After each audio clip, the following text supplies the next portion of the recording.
حسبتوني ساحبة عليكم بس أنا مش ساحبة عليكم. ياي أنا بس عم بعمل شعراتي كنت والدنيا مطر كثير كثير. يلا باي، شعري رح يخرب. ولكم لنكم. كيف شعراتي؟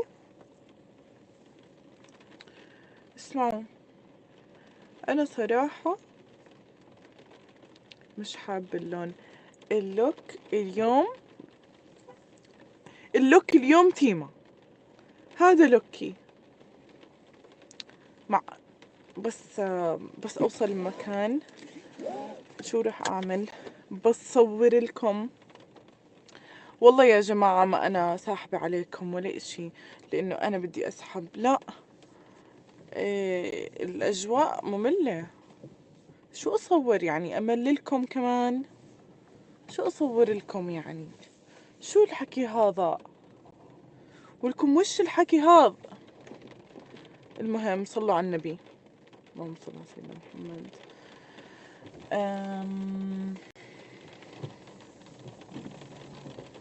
استقتلوني. أدري بدي أروح أنظف. يعني شوفوا، أول ما صحيت لبست وشو اسمه، وطلعت أعمل شعري ونظفت أظافري تنظيف. هي عنايتي بأظافري.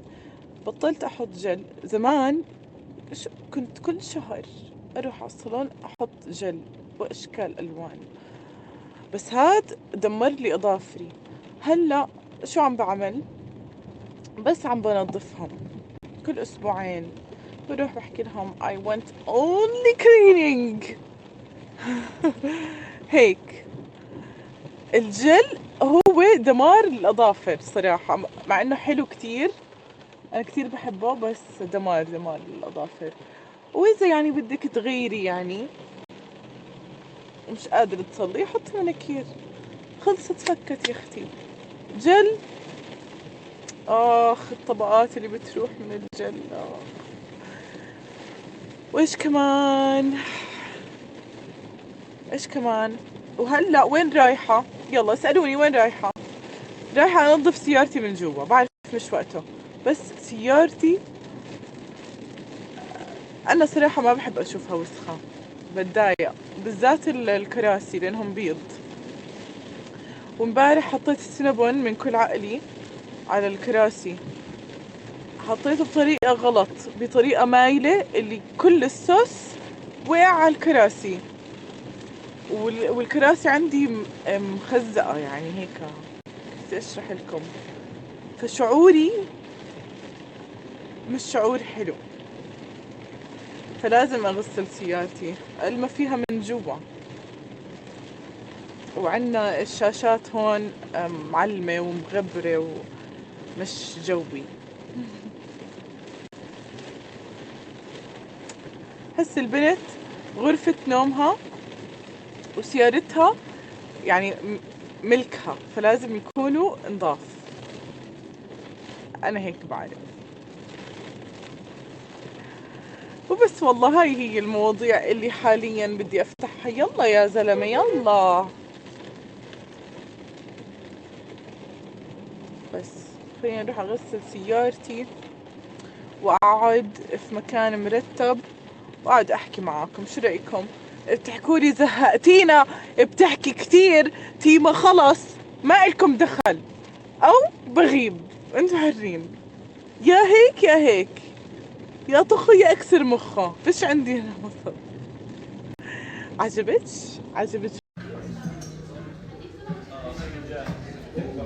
أختي. يعني أنا ليش بدي أكذب بعمري؟ عمري 25 سنة، أنا مواليد 2000. شوفوا بس كيف الجو.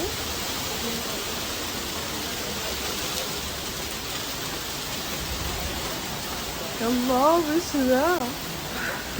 كله قمنا عشان نصور المطر. يا رب احكي سيارتي.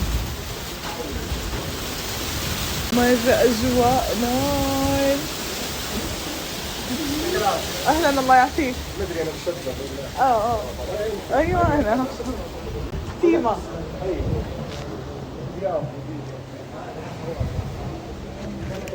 الاجواء مرة نار كذا ورعد. صراحة لا مش حابة اني اعمل، يعني بحس اوفر، يعني خلص عرس خطبة وعرس خلص بكفي، خلصت فكت. بس اكثر من هيك لشو؟ ممكن حمام العروس اوكي، نجيب كل البنات نعمل هيك حفلة بسيطة بيناتنا، اما حنا ويلا وميمعة وعجقة عروس ليه نعجق حالنا؟ خلص هي حمام العروس قبل العرس وبعدين العرس، خلصت فكت. حنا ما له داعي، انا هيك بحس، انا هيك رأيي. فانه انا اعمل حنا ما بدي اعمل، مع انه ولد بحكي لي اعملي حنا بحكي له نو ما بدي، ما له داعي. انت تعالي على الاردن رح تلاقي كل النمر سعودي او كويتي. اهل الخليج كلهم عندنا، يا مرحبا بكم يا اهلا. طبعا بحس اهل السعودية ما بصدقوا على الله يجينا احنا هون الاردن الشتاء عشان ينزلوا على السريع اول سيارة ويلا خط، يلا نستلم خط. انا لا انا بحب الشوب.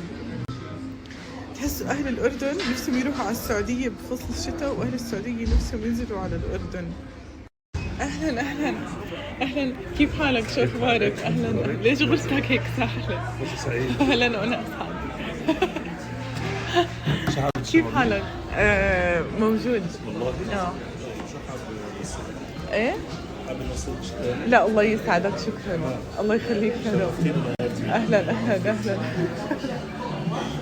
شو وين؟ ليش؟ وين رايح؟ خلاني انا اقعد برا في الرزق. روح على مول ثاني. مستمعين؟ بس عشان يقعد على الفيو وانا ثلجت، كنت مكلكله جوا مالي. يا اخي والله هالزلام.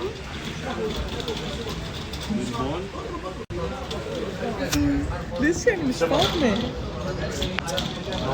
المهم بنات، والله اليوم مش تعبان، والله مش تعبان، نعسان وتعبان وتحت عيوني كثير منفخة وعلى سواد جاي. حسبي الله على السهر. انا مش عارفة هو انت ليش مصر تعذبنا برا يعني عشان الفيو؟ انا طالعة انا داخلة جوا. بستناك جوا، مستحيل ما بقعد هون. شو جابتني انا بدي اقعد. هي تركت لحالي. هي ابغى اقعد اروق. شو اسمها؟ ابغى اقعد كذا اروق. هيك وجهي. بروح عند خبيرتي تجميل منى، بعمل عندها تنظيف بشرة، تنظيف عميق، وماسك الكولاجين وإبرة السالمون، باكج ماخذة. وبس والله شايفة فرق كتير حلو. وأي بنت خايفة من أي عيادة إنه تروح عليها، تروح عند منى وهي مرتاحة. شو ما بدك خليها تشوف بشرتك وتحكي لك أنت شو محتاجة. أنا صراحة بعد ما جربت منى مستحيل أروح عند حدا غير. فعلى ضمانتي روحي عند منى وخليها تشوف أنت شو بتحتاج. نزلنا على السيارة عشان سيارة لسه ما خلصت. لا عادي دهنك، بس دهنك عادي، بس دهنك عادي. خلص بريح. خلص دهنك، بس دهنك. حلو الحجاب عليك. يحلي ايامك. كامينج سون. خلص اختصر بحياة دينك. باذن الله كامينج ان شاء الله ضلك ادعي بينك وبين ربنا انه الله يهديني. ان شاء الله بيهديكي. وبرضه ربنا حكى لي اسعى. اصحى. راح اسعى. ماشي، اترك ربنا. طيب ابشري. ابشري ابشري، اول ما اتحجب يا لي. انت شو بدك فيه؟ انا الله يهديني يا رب، الله يهدي. انا بدي احكي لا يعني للحجاب، لو الله بده يهديني ويحجبني يا ان شاء الله يا رب. تدبوا فيها الليله قبل بكره بجاه كل من إله جاه. ان شاء الله، ليش لا؟ تصحي بكره يا رب، بكره تصحى تحكي ورد انا بدي اتحجب مقتنعه مليون بالمية. تخيلي. هو مش قناعة. لا اقناعه طبعا. هي لا مش قناعة، هي فرض. هي فرض طبعا، بس بدك تكون مقتنع فيه لما تلبسيه. يعني انا بحكي، انا صراحة بحكي الحق على بس دانك تبين ممنوع. خلص يا عمي لا تبيني، روحي لغاية خلص. ايوه بس صوتك عشان بغالي عليك. حاضر. المهم خلص تعال ما تزعل. المهم انا بحس الموضوع على الاهل. على الاهل لو على الزوج؟ لا على الاهل. لو على الزوج لا على الاهل. خلص من بكره بخلي ابوك يهجمه. لا المفروض، لا مش غصب، المفروض الاهل من اول ما تبلغ البنت يفرضوا عليها الحجاب. لا بلا ما هو بفرضوا يا اخي. عمي بفرض يا عمي. بقول لك الطفل بده يتعلم الصلاة على الايش؟ على 10 اسمع، ولا على 11؟ اصبري. بفرضوا عليها الحجاب. عنه بيفرضوا عليها الحجاب، ولكن ما بتلبسيه غصبت عنك، لانه اذا لبستيه غصبت عنك رح تشلحيه من وراهم يعني وانت مش مقتنعه. انا هلا لما بدي اقنع امير انه يصلي، اجبره انه يصلي مره ومرتين وثلاث واربعه، بصير عاده. طيب والحجاب؟ والحجاب نفس الشيء. الحجاب طب لما يجبروكي اول مره وتطلعي تشلحيه، بيجبروك ثاني مره تطلعي. هاي البنات اللي بديش احكيها. ما هيك بحكي لك من الاخر، اذا انت مش مقتنعه فيه ما راح تلتزمي فيه. فيا عمي بتيجي علي بتحكي لي ورد، يا الله انا بحكي بشيء، راح اجي راح تيجي علي تقولي لي ورد بدي اتحجب، بقول لك مقتنعه مليون بالمية، تحكي لي بقول لك ممنوع تشلحيه اذا تحجبتي، تحكي لي بقول لك تفضلي تحجبي. اذا مجرد ما نحط على راسك ممنوع تنشلح، مستحيل خلص. انت ما فهمت انا شو عم بحكي. هلا انا مثلا بنتي هلا انا مش بدي اولادي يصلوا ويعملوا الفروض اللي عليهم. صحيح. طيب انا بنتي ان شاء الله رح احببها بالحجاب اول ما، يعني قبل ما تبلغ، قبل سن البلوغ. ماشي. كيف بدك تحببيها بالحجاب وانت مش لابسيته؟ طيب شو بيعرفك انا متى البسه؟ ان شاء الله.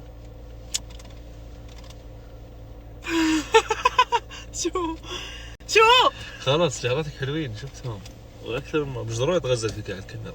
ما حكيت تغزل فيي ترى. يعني هذا شيء على فكره انت بني ادم مستفز. انت كل شوي بتعملي لي هيك. الي لنفسي انا حتى ولو انا ما بقدر، بتفلت مني كلمتين هيك. طيب ماشي. شو يعني؟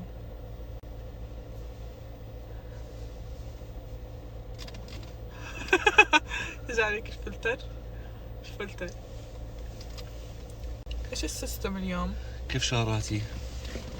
كيف احكوا لي؟ شباب صبايا احكوا لي كيف الشعر؟ طب انت حاطط الفلتر عليك.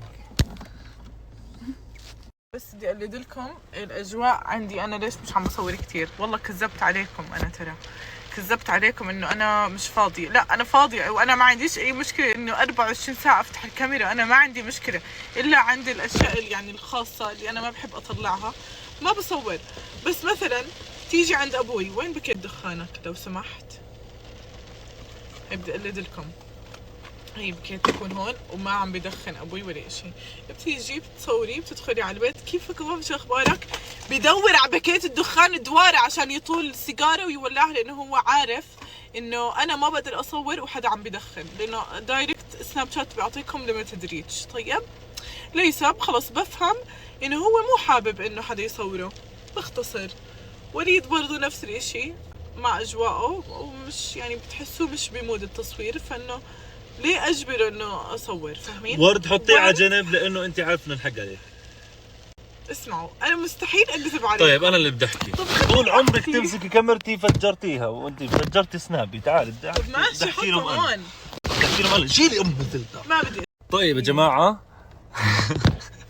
طبعا هيك لما تمسك سنابي لازم اول ما تفتح. طيب يا جماعه المهم بس شوي لو سمحت. بدي ابين انا كمان عشان يشوفوا ردات فعلي وهم بيعرفوا ان انا ساده ولا كذابه. طيب والله تمام. تيجي تحكي لي عندي على السناب شو بتحكي؟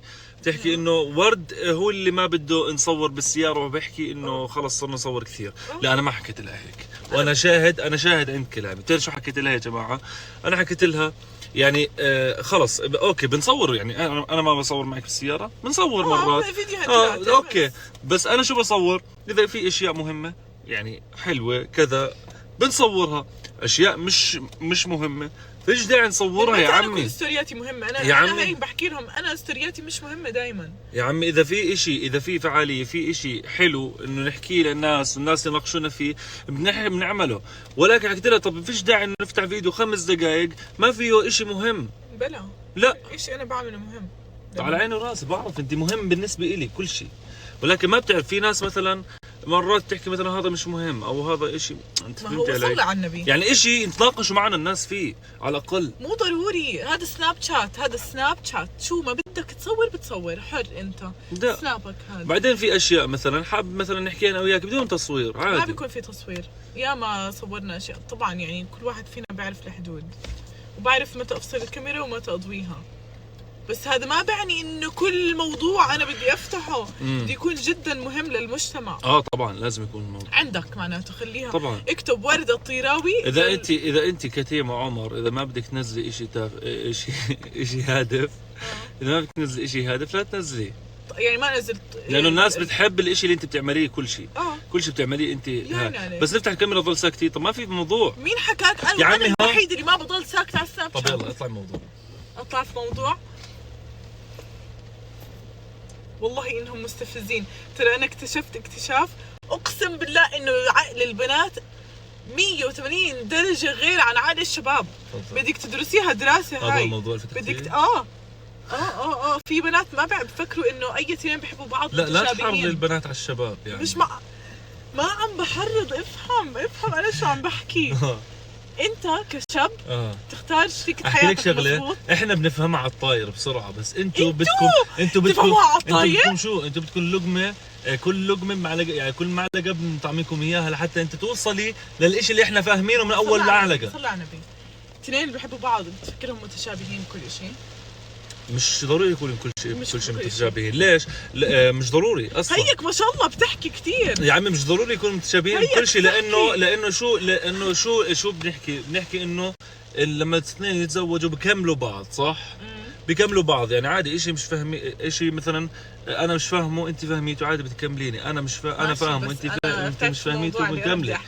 فهمتي؟ الموضوع اللي انا بدي احكيه انه عقل الشباب غير عن عقل البنات بمليون درجة. بس عقل الشباب أنا بشوفه واعي وناضج أكثر، وممكن يوعي عقل البنات أكثر. لو هذا الحكي صحيح، ما كان بعمر ال10 سنين البنت تمسك بيبي وبتحفظه وبترضعه وبتعمل وبتسوي بتعمل له أحلى بيت، وانتوا نازلين بالحارة بس تلعبوا كرة ويدلول. هاي خطوات تعلمتوها من أمهاتكم. لا هاي غريزة فينا احنا البنات. طب تعال إذا أنتوا بتضلكم بالبيت، أنتوا شو عليك؟ أنتوا شو بتتعبوا عفوا؟ انتوا شو بتتعبوا؟ شو بتتعبوا؟ احنا بنربي جيل كامل. دقيقة شوي، بربوا جيل كامل، تقدروا تربوا بدون اب؟ هلا انت ابنك، بسألك سؤال، بنتك اذا غلطت على مين تحط لها عم شعار امها؟ تقدروا تربوا بدون اب؟ معناته الامرأة بتساوي 10 زلام. شو يا عمي؟ لا لا بديش اكمل. الاب ضروري يكون وجوده في تربية الطفل. اكيد طبعا. تمام تعال خليك ليش تكفلي؟ ما بدي. تمام تعال شوفوا، بدي اورجيكم انه الشباب تتعب اكثر من البنات. حلو؟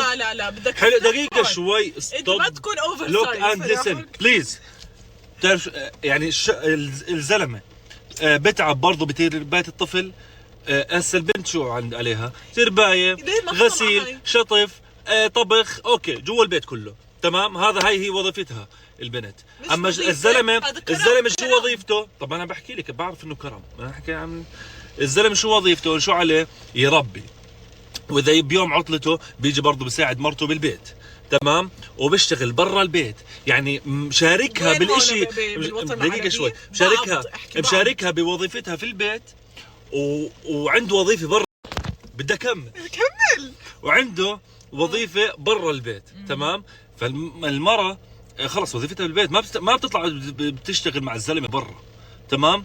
ولكن الزلمه بيشتغل برا ابصر كم ساعه وبروح البيت وبرضه بيشتغل بالبيت، تمام؟ فانتوا لا تحكوا انه البنت بتتعب اكثر من الزلمه. خلصت؟ اوعك تحكي انه البنت بتتعب اكثر من الزلمه. انا ما حكيت بس خلصت؟ لا حكيت. خلصت؟ يعني ما خلصت، لا بس احكي. لو هذا الحكي صح لو هذا الحكي صح ما كان ربنا حكى إنه الجنة تحت أقدام الأمهات، وما كان الرسول وصى على الأم 3 مرات بعدين حط الأب رابع، مع إنه مكانة الأب طبعا يعني أنا ما بنكر جدا كبيرة، بس لو كلامك هذا صح ما كان ليش الحكى سورة هذا كاملة في القرآن الكريم ربنا حكاها، حاططها بالقرآن الكريم سورة النساء. في سورة الرجال لا. دقيقة شوي، بتعرفي ليش؟ بس نقطة استراتيجية، حطوا لي نظارة. بتعرفي ليه؟ لأنه بحذر كثير. إيه؟ لا حط ركز عليكم، تمام؟ لأنه حذرنا منكم. فاهم علي؟ في منهم تحذير، مش بس يعني احكي لكم شغله، ليش الجنه تحت اقدام الامهات؟ اوكي، لانه الام حملت بالطفل 9 شهور، وهذا شيء كثير صعب. على عيني وراسي، هذا شيء كثير صعب، تمام؟ بس بدك تيجي للصح، تمام؟ الزلمه بتعب اكثر من البنت. احكي لي ليش؟ اذا الزلمه بيمسك دور الام والاب اكيد طبعا عادي الزلمه بيمسك دور الام، بشارك مع الام في اشياء كثير، وبرضه بس الام ما بتشارك مع الزلمه باشياء برا. صلى على النبي. عليه الصلاه والسلام. انا سمعتك للاخر. شو عليها البنت؟ دقيقه بس خليني اكمل. ما بزبط هذا الحكي. بدي اكمل واحكي لك خلصت عشان ما اقاطع. يلا تمام. البنت تمام شو عليها؟ تصحى الصبح. دقيقه شوي. شو عليها؟ بتنظف، بتصحى الصبح بتنظف وبتاكل ويلا روح المدرسه، يلا ارجع من المدرسه غير اوعي كذا خلصت بالبيت، بالاخير بتروح وين؟ بتروح على الصالون، شعراتي، اظافري، بتدلع نفسها. الزلمه ما بدلع حاله يا جماعه، الزلمه بضل يحرص. انت بتعرف الزلمه بضل يحرص. والله نفسي خالته امك ترن هلا. والله نفسي انها ترن.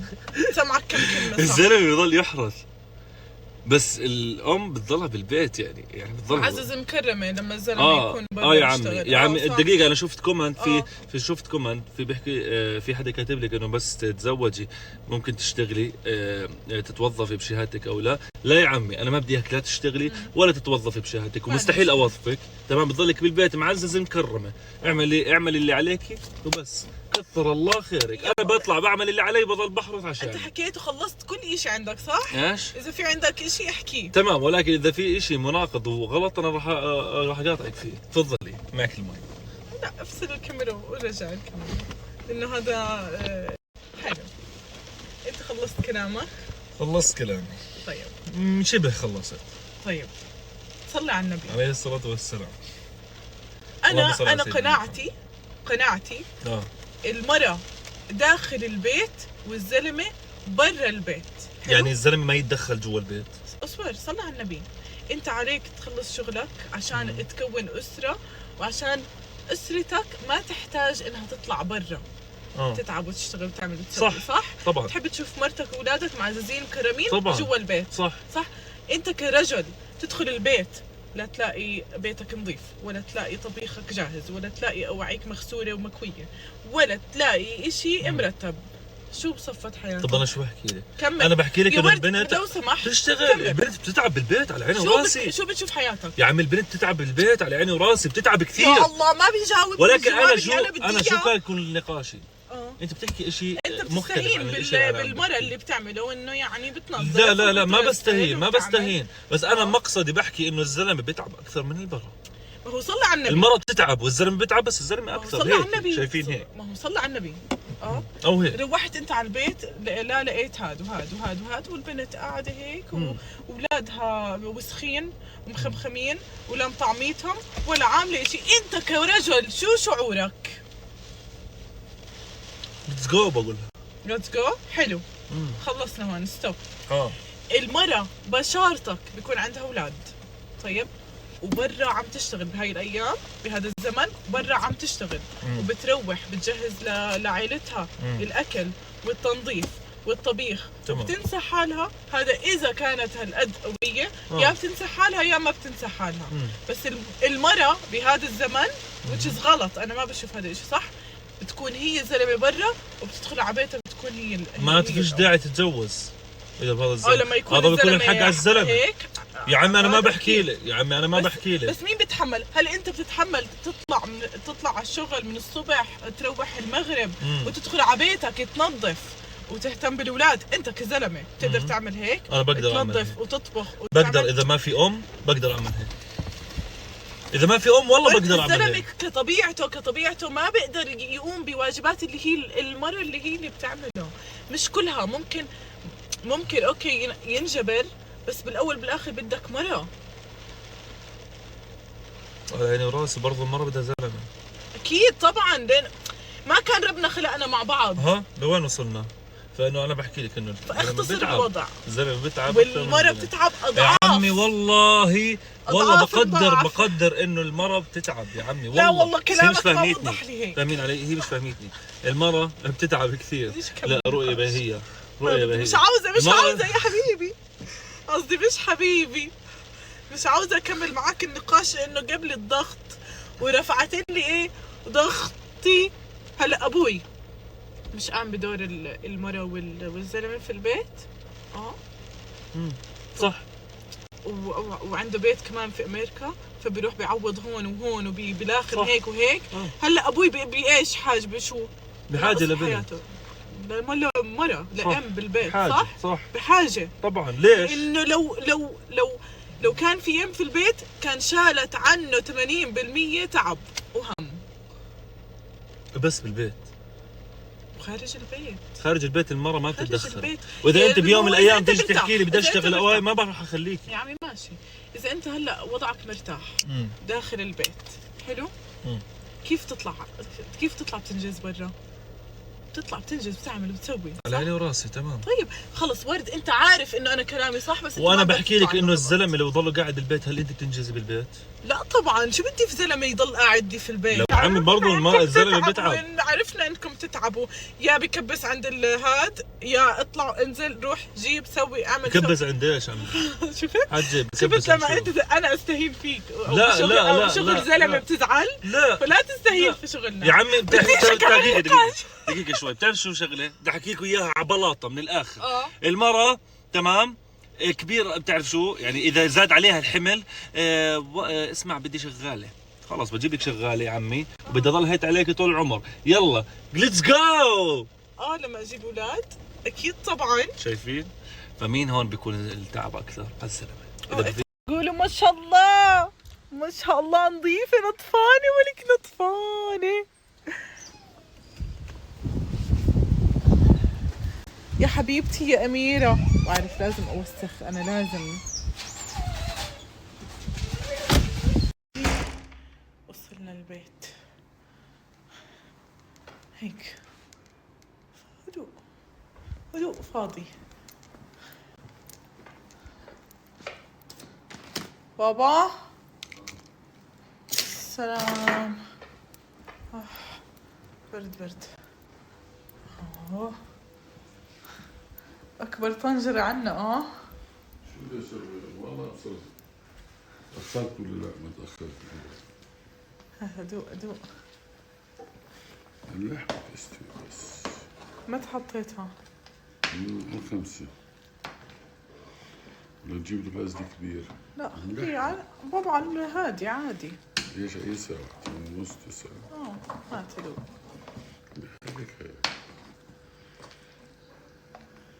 تأكدوا 1,000,000% إنه أنا مستحيل أبعتكم عند حدا هيك بشتغل هيك، أو يلا عشان بدي أنا أعلن. فيلا يا جماعة روحوا، والله المكان منيح وما يكون منيح. وإذا ما بتأكد إنه بيعملوا لي زي ما بيعملوا للناس أنا ما بعلن عنهم. شو بدي فيهم؟ أنا شو بدي في واحدة ترد علي تروح تدعي علي أو تبطل تصدقني على إشي تاني؟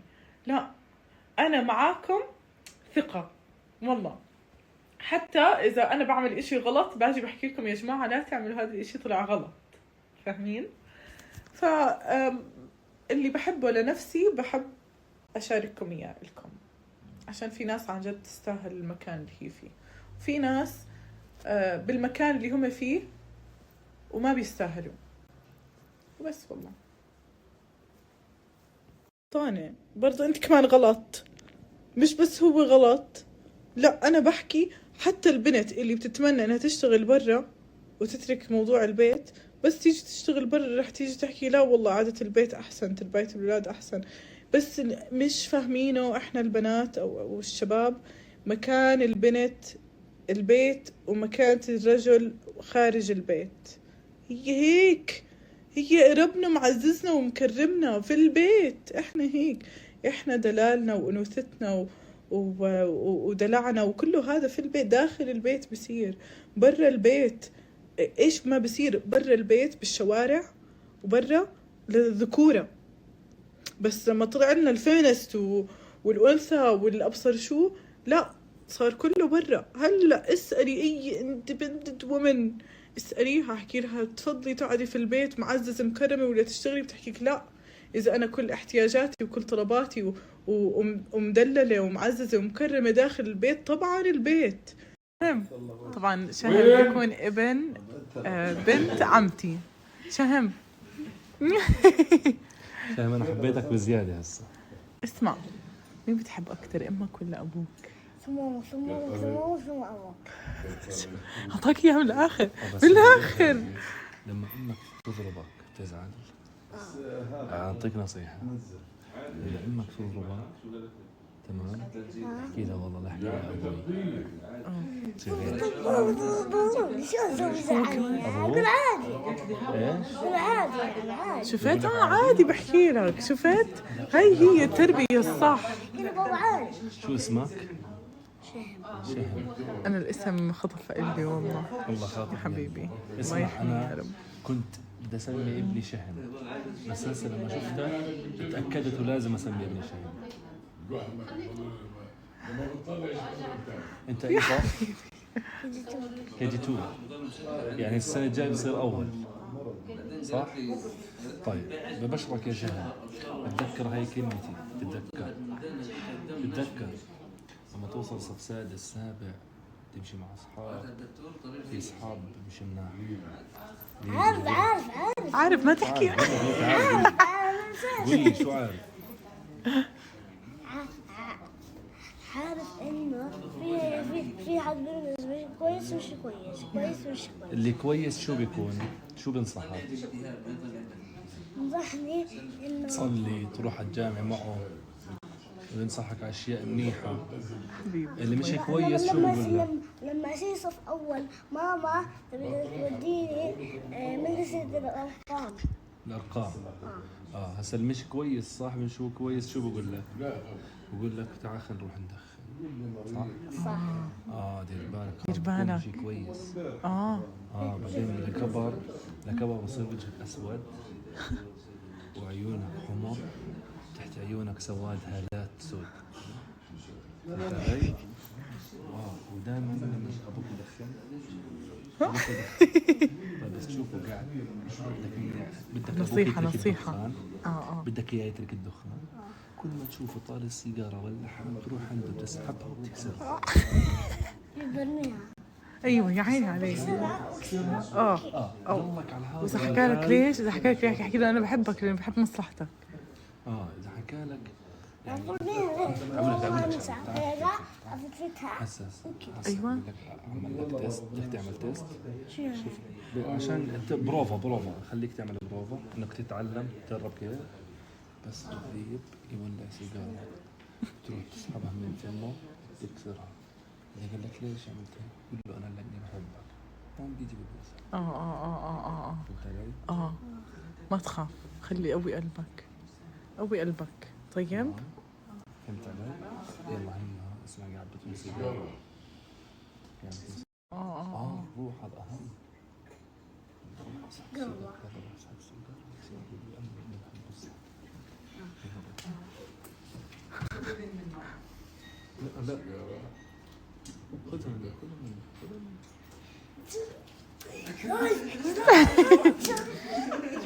وترته يا ولد، وترته. طلع بدي اقول لك شغله شهم. شاهد بدي احكي لك شغله. يا حبيبي لسه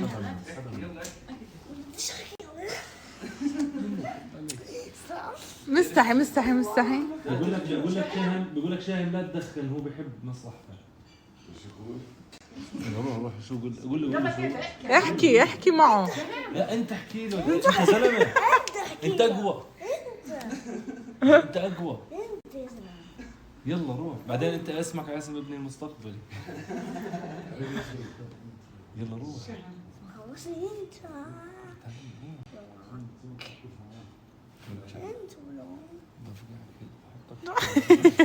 انت ولو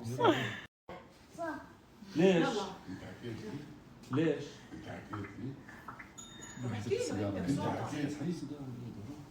قول له قيم السيجاره. قول له لا تدخن. بس مش اسحبها. اسأله ما تسحبها. اسأله ما تسحبها.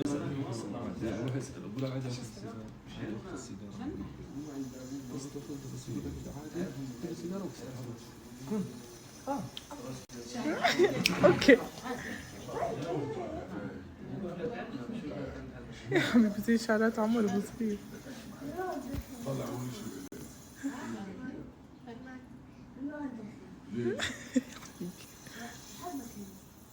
يا عمري يا عمري طلع عليك نظرة الانتصار.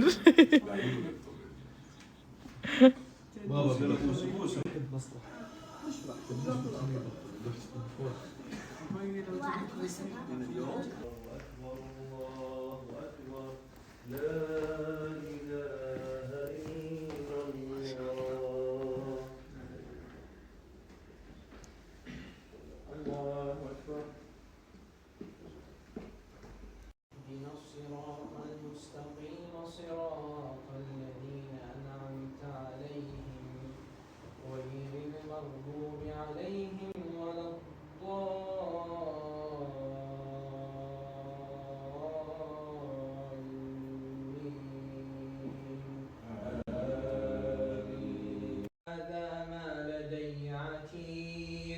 ألقيا في جهنم كل كفار عنيد مناع للخير معتد مريب. تعرف أنا شو اسمي؟ ولا لا؟ إيش؟ تيما. صح سهلة صح؟ صح. تعرف أنا مين بكون لك؟ أنا بنت عمتها لأمك. ليش صابك إيرور؟ يا حبيبي ما شاء الله تقبل الله. في بالصورة شو هاي؟ إيش هو؟ هاي صورة ايش؟ شو الصورة؟ قرد؟ صليت فوق. قرد؟ صورة هي قرد. أنا عندي قرد. هاي صورة سماهر. إيه؟ ما بتعرف إنه عندي قرد؟ عندي قرد، هاي سماهر. وينه؟ هلا بفرجيك. والله دانك متغيرة. كيف طالعة ترفرف. بس احسن واحدة جاية هيك وواحدة